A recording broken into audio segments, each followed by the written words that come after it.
Assalamu alaikum student, this is Sir Faisal Kaisar from SSAT Degree College। Second year accounting है और virtual classes हमारी चल रही हैं। आज से हम लोग रिवीजन अपना करना शुरू करेंगे। हम लोगों ने सेकेंड ईयर में 6 टॉपिक्स पढ़ चुके हैं, यानी 6 चैप्टर्स हम लोग ऑलरेडी पढ़ चुके हैं। अब हम कोशिश करेंगे कि इन सारे चैप्टर्स को हम लोग रिवाइज कर लें, ठीक है। जिसमें मेरे पास जो सबसे पहला चैप्टर है वो है पार्टनरशिप फॉर्मेशन का, ठीक है। पार्टनरशिप फॉर्मेशन के बारे में हम आज पढ़ेंगे और कुछ हम सीखेंगे, ठीक है। हम लोगों ने पार्टनरशिप के 5 चैप्टर और एक हम लोगों ने डेप्रिसिएशन पढ़ा है। पार्टनरशिप के पहला जो चैप्टर है हमारे पास वो है पार्टनरशिप फॉर्मेशन। आज इसका लेक्चर नंबर मेरे पास फर्स्ट है, ठीक है, जो हम लोग रिवीजन कर रहे हैं। पार्टनरशिप फॉर्मेशन, सबसे पहले हम लोग अगर पार्टनरशिप को देखें तो पार्टनरशिप के बारे में हमें सबसे पहले सीखना होगा कि व्हाट इज पार्टनरशिप, कि पार्टनरशिप क्या होती है, ठीक है। पार्टनरशिप हम लोग कहते हैं, देखिए हम लोग तीन टाइप के जो है बिजनेस कर रहे होते हैं। नंबर 1 पे कर रहे होते हैं सोल प्रोप्राइटरशिप के, सेकंड नंबर पे कर रहे हैं हम लोग पार्टनरशिप पे, और थर्ड नंबर पे हम लोग कर रहे होते हैं कंपनी स्टॉक, जैसे हम लोग कहते हैं उसको मिलकर, जहाँ पे शेयर्स वगैरह परचेज और सेल किए जाते हैं, ठीक है। 3 टाइप के हमारे पास बिजनेस होते हैं। हमारे पास जो पार्टनरशिप है, पार्टनरशिप में जैसे सोल प्रोप्राइटरशिप है, तो सोल प्रोप्राइटरशिप में क्या होता है कि वो अकेला ही बंदा जिसे कहते हैं सारे बिजनेस को रन कर रहा होता है, यानी जो ऑनरशिप होती है वो सिर्फ अकेले बंदे यानी सिंगल पर्सन के पास होती है। पार्टनरशिप में क्या है कि पार्टनरशिप में एक से ज़्यादा, यानी वो 2 भी हो सकते हैं और 2 से ज़्यादा भी हो सकते हैं, तो वो हमारे पास क्या कहलाती है, पार्टनरशिप कहलाती है। अच्छा, अब इसमें जो पार्टनरशिप है उसकी कहीं ना कहीं लिमिट्स होती है, कितने पार्टनर्स रखने हैं, ठीक है। हम इस बहस में नहीं फिलहाल जा रहे, लेकिन हम ये कह रहे हैं कि जब एक से ज़्यादा यानी 2 या 2 से ज़्यादा कोई भी शख्स मिलके कोई काम, कोई कारोबार कर रहे होते हैं, so that is called the partnership, ठीक है। पार्टनरशिप के हमारे पास जो सबसे पहला टॉपिक है वो है पार्टनरशिप फॉर्मेशन। अब पार्टनरशिप फॉर्मेशन से क्या मतलब है, पार्टनरशिप फॉर्मेशन कहते हैं बेसिकली जो फॉर्मेशन है, फॉर्मेशन का मतलब ही है किसी चीज़ का फॉर्म्ड होना, किसी चीज़ का बनना, ठीक है, नए सिरे से बनना। फॉर्मेशन से मतलब क्या है कि कोई आप नई चीज बना रहे हो, फॉर्म्ड कर रहे हो, ठीक है। यहाँ से जो टॉपिक है उसको कंप्लीट वर्ड क्या बन जाता है, पार्टनरशिप फॉर्मेशन, यानी पार्टनरशिप को बनाया जा रहा है, पार्टनरशिप की इब्तदा की जा रही है, ठीक है। हमारे पास सेकेंड ईयर का ये पहला हमारे पास चैप्टर है पार्टनरशिप फॉर्मेशन, जो कि बहुत ही आसान चैप्टर है। इस चैप्टर में हम लोग क्या करते हैं, जो पार्टनरशिप बन रही होती है तो जाहिर सी बात है सारे पार्टनर्स अपने अपने जितने भी उनके पास जो भी चीज़ें एसेट्स होती हैं, कोई लाइबिलिटी है, इन्वेस्टमेंट है, जो कुछ भी होता है वो सब लेकर आते हैं। अच्छा, अब ऐसा नहीं है कि हर जगह पे 50-50 पार्टनरशिप हो, इसकी जाहिर सी बात है टर्म्स एंड कंडीशंस बनती है, सारी पॉलिसीज बनती हैं, और किसको कितना प्रॉफिट मिलेगा, कितना लॉस मिलेगा, ठीक है। ये सारे से पहले से ही तयशुदा हो जाता है। अब ये डिपेंड किस पे कर रहा होता है, ये नॉर्मली जो डिपेंड कर रहा होता है वो डिपेंड कर रहा होता है कि कौन शख्स जो है ना वो बिजनेस में कितना ज़्यादा इन्वेस्ट कर रहा है, यानी उसका कितना हिस्सा है। जाहिर सी बात है जितना ज़्यादा किसी का हिस्सा होगा उसकी इम्पोर्टेंस, उसकी जिसे कहते हैं जो प्रॉफिट मार्जिन है उतना ही ज़्यादा होगा, और साथ साथ लॉस भी उसी का ही ज़्यादा होगा। अगर प्रॉफिट ज़्यादा है तो लॉस भी उस शख्स का क्या होगा, ज़्यादा ही होगा हमारे पास से, ठीक है। अब क्या करना है हम लोगों ने, पार्टनरशिप फॉर्मेशन है, ठीक है। पार्टनरशिप फॉर्मेशन के अंदर हम लोगों ने इसकी सबसे पहले थोड़ी सी डेफिनेशन हम लोग देखेंगे और बाद में हम लोग इसको एक क्वेश्चन की तरफ चलेंगे, ठीक है। हम अपनी स्लाइड्स को चेंज करते हैं। ओके जी, partnership formation.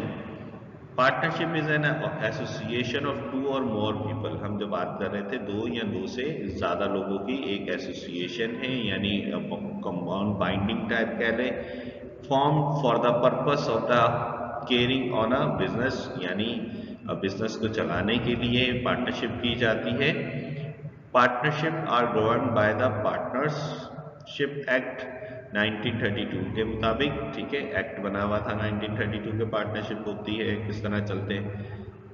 Unlike an incorporated company, a partnership does not have the legal personality of its own, and therefore partners are liable for the debts of firm, ठीक है। सो उन्होंने हमें डेफिनेशन में बताया है कि पार्टनरशिप है, पार्टनरशिप दो या दो से ज़्यादा लोगों को मिलकर करने के लिए कहते हैं, ठीक है ना। और उन्होंने कहा कि does not have a legal personality of its own, ठीक है, उसकी लीगल पर्सनैलिटी नहीं होती। Therefore the partners are liable for the debts of the firm, जो भी फर्म्स के डेट्स होते हैं वो भी उनकी लाइबल होते हैं। ओके जी, नेक्स्ट हमारे पास क्या है कि पार्टनरशिप फॉर्मेशन के अंदर जो है, इन्होंने कहा कि 1932 में एक एक्ट बना हुआ था, ठीक है, उसके मुताबिक ये पार्टनरशिप होती है। देखिए, कोई भी चीज़ अगर कारोबार करना है, वो गवर्नमेंट लेवल के ऊपर, लॉ के ऊपर वो सबसे पहले अप्रूव्ड होता है, फिर जाकर वो प्रैक्टिकल उसको किया जाता है, ठीक है। सो हमारे पास जिसे कहते हैं पार्टनरशिप फॉर्मेशन है, और हम इसके सबसे पहले क्वेश्चन की तरफ चलते हैं कि हमारे पास पहले क्वेश्चन क्या है। ओके जी, सो क्वेश्चन हम लोग रीड कर लेते हैं। Aliya, Shahala and Huma formed a partnership on December 1st 2006। They contribute as under, उन्होंने कोई पार्टनरशिप बना रहे हैं और वो क्या क्या कंट्रीब्यूट कर रहे हैं ये वो बताने जा रहे हैं। आलिया कंट्रीब्यूट 2 लाख। अच्छा, यहाँ पर जिसे कहते हैं, बड़ा ही अमूमन बच्चे कंफ्यूज हो जाते हैं, क्या Alia contributed 2 lakh 80,000 in the shape of equipment, 1 lakh for machinery and 20,000 for funding। अच्छा, कंफ्यूज क्या हो जाते हैं कि ये 2 लाख को भी वो रिकॉर्ड कर देते हैं। देखिए, स्टेटमेंट जरा ध्यान से पढ़नी। देखिए, कह रहे हैं आलिया कंट्रीब्यूटेड, आलिया ने कंट्रीब्यूट करा है 2 lakh, 80,000 in the shape of N equipment, यानी 80,000 किस शक्ल में उसने करे हैं, इक्विपमेंट की शक्ल में, 1 लाख मशीनरी की शक्ल में, और 20,000 फर्नीचर के शक्ल में, ठीक है। सो उसने जो टोटल कंट्रीब्यूशन करी है वो 2 लाख ही कंट्रीब्यूशन करी है, 80,000 इक्विपमेंट की शक्ल में और 1 लाख मशीनरी। तो 80,000 और 1 लाख कितने हो गए, 1,80,000, और 20,000 का क्या लेके आ रही है, वो फर्नीचर लेके आ रही है। ओके जी, फिर क्या है, शहाला। शहाला कंट्रीब्यूट्स 180,000। अच्छा, ये भी वही 180,000 है। 80,000 in the shape of merchandise. Merchandise इस 1,80,000 रुपये में से जो मर्चेंडाइज है वो कितने की है, 80,000 की। मर्चेंडाइज कितने की है, 80,000 रुपये की, ठीक है। सो और उसके बाद क्या है मेरे पास, उन्होंने कहा 60,000 रुपये की क्या है, सप्लाईज है, और 40,000 रुपये का क्या है, फर्नीचर है हमारे पास से, ठीक है। सो अब अगर हम लोग देखें तो 180 था, जो ये देखें 80,000 की मर्चेंडाइज, 60,000 की मेरे पास सप्लाईज। तो 80 और 60 कितने हो गए, 140, और 40,000 ये टोटल इतना हो गया 180। तो टोटल जो इन्वेस्टमेंट थी वो 180 ही थी, इसकी कितनी थी, 2 लाख। अच्छा, हुमा है एक पार्टनर, हुमा इन्वेस्ट कैश 2,20,000 रुपये, वो सिर्फ कैश 2,20,000 लेके आ रही है। अब अगर हम लोग नोटिस करें कि ये 2 लाख ला रही है, ये 1,80,000 ला रही है, ये 2,20,000 ला रही है, ठीक है।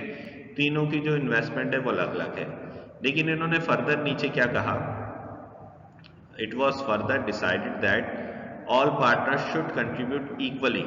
देखें, अब क्या है कि उन्होंने कहा कि डिसाइड करा कि हर पार्टनर जो है ना वो इक्वली लाएंगे। अब इक्वली कैसे लाएं, तो भाई सब लोग 180 ले आए या 2 लाख लेके आ जाए या 2,20,000 के नीचे बताने जा रहे हैं। Being equal partners, it was okay, Alia and Shahala invested further sufficient cash to give them interest equal to that of Huma. यानी इन्होंने कहा कि हुमा के बराबर लाना है सबने, यानी आलिया और शहाला जो है वो इन्वेस्ट करेगी, मजीद अपने पास से पैसे लेके आएगी। अब अगर हम लोग देखें तो जाहिर सी बात है हुमा ने सबसे ज़्यादा करे थे, वो कितने थे, 2,20,000। तो इसको शहाला को इसके बराबर आने के लिए कितने पैसे चाहिए होंगे, 40,000। तो ये 40,000 मजीद कैश लेके आएगी, ठीक है। और आलिया है तो आलिया जाहिर सी बात है आलिया हमारे पास कितने, ये 20,000 लेके आएगी। क्यों, क्योंकि 2,20,000 में से जाहिर सी बात है इसके तो 20,000 कम है, इसके 40,000, तो ये 20,000 लेके आ जाएगी आलिया, और शहाला कितने लेके आ जाएगी, 40,000 लेके आ जाएगी। ठीक हो गया। सो ये हमारे पास क्या था, इसका एक क्वेश्चन था।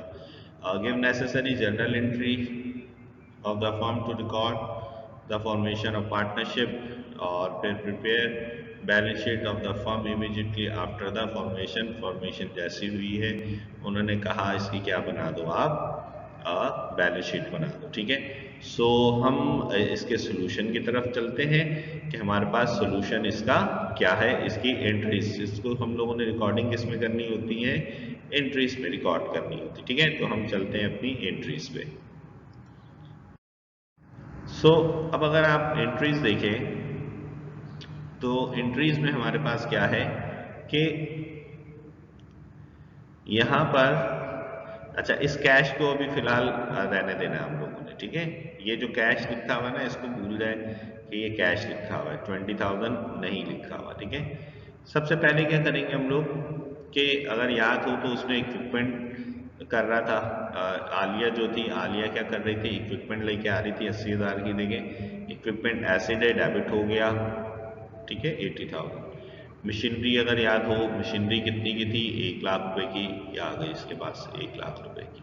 ठीक है, सो और फर्नीचर कितने का था, 20,000 रुपए का। ठीक है, याद है सबको कि क्या था, ये 80 और 1,00,000, 180 और 20, तो टोटल कितना, आलिया कितना कर रही थी, 2,00,000 रुपए की इन्वेस्टमेंट कर रही थी। ठीक है, और नीचे देखें, अच्छा अब हुआ क्या कि उन्होंने ये तो 2,00,000 ला रही थी, लेकिन अभी हम लोगों ने पढ़ा था कि वहाँ पे मजीद ये डिसाइड हो गया था कि भाई हर एक जो है वो इक्वल लेके आएगा पैसे।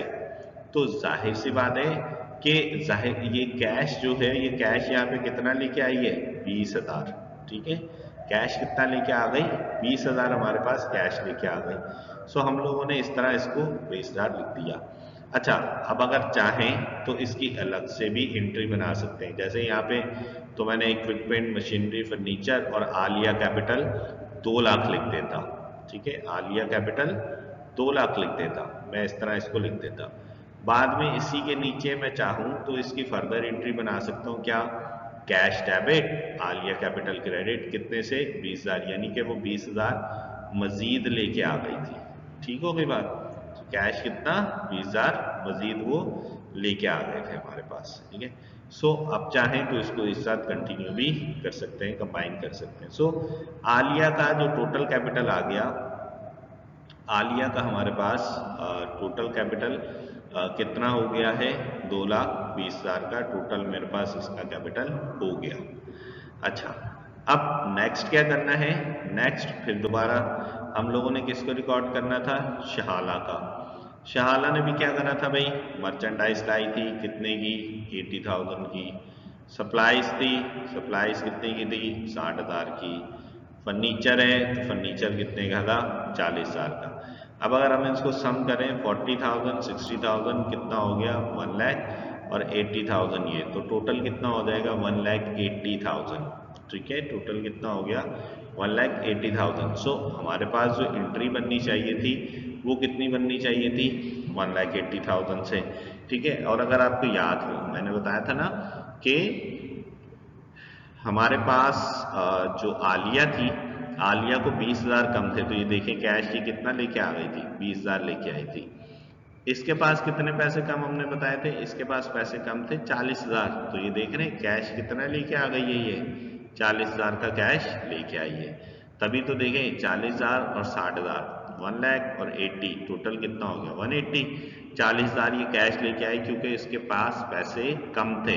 इक्वल आने के लिए किसकी इक्वल आना था, इसने हुमा के इक्वल आना था, ठीक है। सो यहाँ पर क्या हो गया कि जो टोटल शहाला का जो कैपिटल बन गया वो कितना बन गया 2,20,000। देख रहे हैं यहाँ पर भी 220 और यहाँ पर भी 220। नेक्स्ट क्या था मेरे पास, नेक्स्ट हमारे पास था कि भाई जो हुमा थी, ठीक है, हुमा पैसे कितने ला रही थी भाई, हुमा तो सिर्फ 2,20,000 ही कैश ही ला रही थी, तो उसकी डायरेक्ट एंट्री पास कर दी, क्या कैश डेबिट और हुमा कैपिटल क्रेडिट हो गया। ये मैंने उस तरह इसकी एंट्री पास कर दी है, ठीक है। सो अब करना क्या है हमें कि हमने एक बात चीज नोटिस कर लें, अगर ये ऐसा नहीं कहते, अगर ये ऐसा नहीं कहते कि भाई इक्वल पार्टनरशिप पर रखनी है, तो जाहिर सी बात है इसका जो बैलेंस यहाँ पे कैपिटल लिखते हैं वो कितना लिखते हैं हम लोग 2 लाख लिखते हैं। इसका कितना आ रहा था 180, तो इसका 180 लिख देते हैं। तो इस तरह हम लोग काम कर लेते हैं। ये क्वेश्चन टू क्वेश्चन वेरी करता है। समटाइम वो कहते हैं कि भाई इक्वली करना है, ठीक है, समटाइम वो इक्वली नहीं कहते हमारे पास से, ठीक है। सो ये डिपेंड करता है कि क्या कंडीशन है हमारे पास से, ठीक है। अब अगर उन्होंने कहा इक्वल तो इक्वल कर दें, अगर उन्होंने कुछ भी नहीं कहा होता तो हम लोग जैसे जर्नल रिकॉर्ड कर रहे होते हैं वैसे ही जर्नल ही हम लोगों ने इसको रिकॉर्डिंग कर देनी थी, ठीक है। सो हमारे पास ये इस तरह क्या बन गई, एंट्रियां बन गई, ठीक है। अच्छा, एंट्रियां बनने के बाद जो हमारे पास जो नेक्स्ट स्टेप इन्होंने कहा हुआ है, उसके नेक्स्ट स्टेप में हम लोगों ने करना है कि हमें इसकी बनानी है बैलेंस शीट, ठीक है। सो हम चलते हैं अपने बैलेंस शीट की तरफ कि बैलेंस शीट में सबसे पहले हम लोग कैसे देखें। बैलेंस शीट का अभी बता देते हैं, देख रहे हैं ये कैश, इक्विपमेंट, मशीनरी, फर्नीचर जो एक जैसे हैं वो कंबाइन होकर लिख दिए जाएंगे। जैसे यहाँ पे कैश कितना है 20,000 और यहाँ कैश कितना है 40, तो 20 ये और 40 ये और हमारे पास 220 है। तो इस तरह हम लोगों ने कंबाइन, फर्नीचर है तो यहाँ भी फर्नीचर कंबाइन होकर लिख दिया जाएगा, ठीक है। सो जो चीज़ें कंबाइन हो सकती हैं वो कंबाइन हो जाएंगी और जो नहीं हो सकती उन्हें हम सेपरेट करके ही लिख देंगे, ठीक है। सो हम चलते हैं अपनी बैलेंस शीट की तरफ। ओके जी। सो अब अगर आपको बैलेंस शीट नज़र आ रही हो तो बैलेंस शीट में ऑब्वियसली हमारे पास 2 साइड्स होती हैं, एक एसेट साइड होती है और दूसरी मेरे पास इक्विटी साइड होती है। एसेट साइड में हमारे पास करंट एसेट्स की लिस्ट है और हमारे पास किसकी लिस्ट है, फिक्स एसेट्स की लिस्ट है। सो हम लोगों ने अगर आपको याद हो तो मैं अभी आपको कैश का ही बता रहा था कि कैश मेरे पास सबसे पहले जो हुमा का था, हुमा का कितना था 2,20,000, फिर 20,000 आलिया का और 40,000 किसका था हमारे पास शहाला का। तो टोटल जो हम लोगों ने कैश लिखा वो कितना लिखा है यहाँ पर 2,80,000, जो कंबाइन करके लिखना होता है हम लोगों ने, ठीक है। इसी तरीके से मर्चेंडाइज थी, ठीक है, तो मर्चेंडाइज हम लोगों ने लिख दी कितनी 80,000। सप्लाईज हमारे पास सिंपल सी थी, सप्लाईज हम लोगों ने 60,000 लिख दी। सो ये जो जितने भी करंट एसेट है इसका जो सम करा वो कितना आ गया मेरे पास 4,20,000 मुझे इसके पास सम आ गया, ठीक है। सो नेक्स्ट हमारे पास क्या था कि इक्विपमेंट था। इक्विपमेंट कितने का था मेरे पास, इक्विपमेंट था मेरे पास 80,000 का और फर्नीचर था, फर्नीचर को कंबाइन कर लिया था, ठीक है, उसको दोनों को कंबाइन कर लेंगे हम लोग।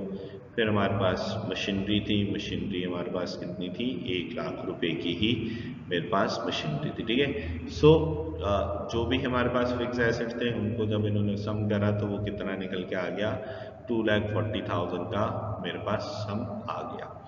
ओके जी।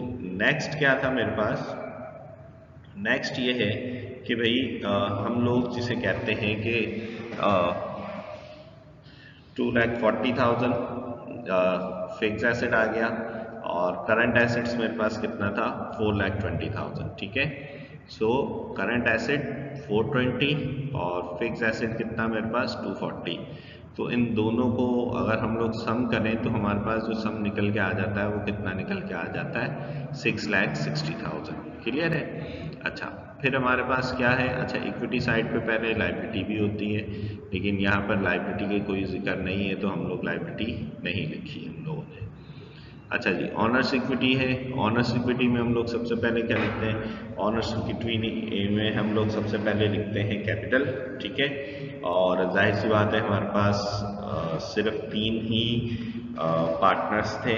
ठीक है, एक थी हमारे पास आलिया, एक थी हमारे पास हुमा, और एक थी मेरे पास शाला। इन तीनों पार्टनर्स को हम लोगों ने लिखना है। ठीक है, तीनों का जो हमारे पास बैलेंस था, यानी जो हमारे पास निकल के आई थी इसकी एंट्रीज, इनका सम वो कितना निकला हुआ था, 2,20,000 मेरे पास इसका सम निकला हुआ था। ठीक है, सो इस सिचुएशन में हम लोगों ने इन सबको से कहते हैं सम कर लिया, 6,60,000। इधर देख लें 6,60,000 यहाँ पे लिख दिया, और इधर भी कितना आ गया मेरे पास, 6,60,000। सो टोटल एसेट 6,60,000 और टोटल इक्विटीज भी कितनी आ गई, 6,60,000 मेरे पास आ गए। ठीक है, सो अब अगर हम देखें कि आपकी जो बैलेंस शीट है, ठीक है, बैलेंस शीट में जो सबसे ज़्यादा जो बात इम्पॉर्टेंट आप लोगों ने याद रखनी है कि जो हमारे पास एसिड है, अच्छा इसको बैलेंस शीट बनाने का आसान तरीका, पार्टनरशिप फॉर्मेशन में भाई जो चीज़ें डेबिट में हैं वो सारी चीज़ें किस में लिख दोगे आप, एसेट में लिख दोगे, और जो चीज़ें आपके पास क्रेडिट में आ रही हैं वो सारी चीज़ें कहाँ लिख दोगे आप, इक्विटी में।